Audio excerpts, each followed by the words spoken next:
Welcome back to Sticking It to the Taxman. I'm Marc Lichtenfeld, Chief Income Strategist with the Oxford Club and Wealthy Retirement. In this episode, we're going to talk about how to build a tax-efficient portfolio. This is part one. After you've watched this video, click on the link to watch part two. Now, taxes are easy to overlook when you are creating your asset allocation in your portfolio. For example, you can save 15% on taxes based on where you put certain dividend stocks in one type of account or another. But it's not just about how much money you make, it's about how much money you keep.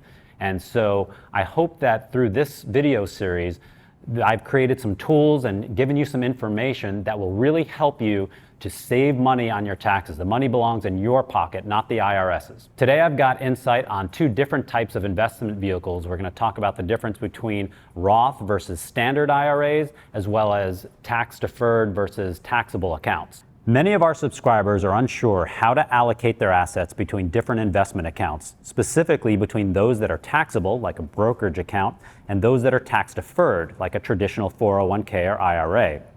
Today, we're going to focus on which investments are most tax efficient and whether to keep them in taxable or tax-deferred accounts. The first example is a personal favorite of mine. You may know that I'm passionate about my dividend-based strategy for income generation. That's why I write Safety Net for Wealthy Retirement and focus on my 10, 11, 12 system in the Oxford Income Letter. And you can click on the link in the description to learn more about these newsletters. Here's how you can benefit from tax-efficient dividend investing. One of the most beneficial things an income investor can do for their portfolio is set up a dividend reinvestment plan, or DRIP. This involves automatically reinvesting all dividends that the shareholder receives back into the stock, no matter what the market is doing or where the price is headed. This means when the market is up, the investor will be buying fewer shares. And when it's down, they will be buying more and buying them at a bargain. If you establish a dividend reinvestment plan and a tax-deferred account, you will be spared the yearly 15% dividend tax that you would have had to pay if you held the stocks in a taxable account, though you will eventually pay the tax upon withdrawal unless it's in a Roth IRA. These yearly savings compound over time, and that's because the amount that would have been lost to taxes is subject to compounding as much as the rest of the return. The tax rate on dividends for most people is 15%. So if you were to lose 15% of that dividend income yearly to taxes, the total loss over time would be significantly more than 15%. Let's say you bought $10,000 worth of stock that had a 4% dividend yield and held it in a tax-deferred account. Over 10 years, the stock rose at the same rate as the S&P 500's historical average. After 10 years, you'd have $27,854. If you had to pay a 15% tax on the dividend every year, you'd end up with $26,683, nearly $1,200 less. Other tax-efficient investments that are great to keep in a tax-deferred account are real estate investment trusts, or REITs.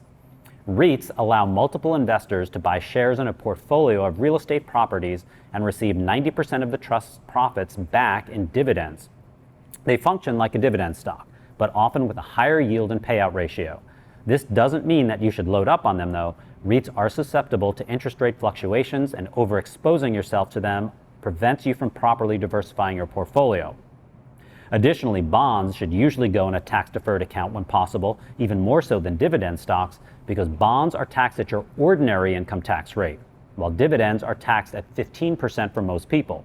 So you'll want to protect the income that has the highest tax rate from the IRS by holding whichever investment is least tax efficient in your tax-deferred account. Remember, there are limits on how much you can contribute to a tax-deferred account, so make sure you're filling that account with investments that need protection from the IRS. Last, note that there's a difference between non-taxable and tax-deferred.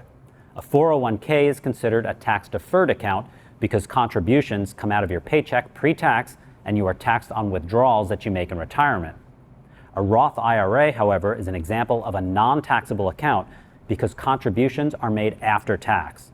The withdrawals that you make in retirement are not subject to tax, so reinvesting dividends in a Roth IRA is another way to minimize the taxes that you'll pay on your compounding return.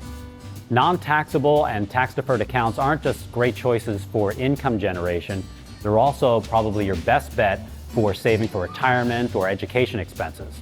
There are a few exceptions, but we'll get into that in the next video, so be sure to watch that. You can leave any questions that you have in the comments section. Be sure to subscribe. Until next time, I'm Marc Lichtenfeld. This is Sticking It to the Tax Man.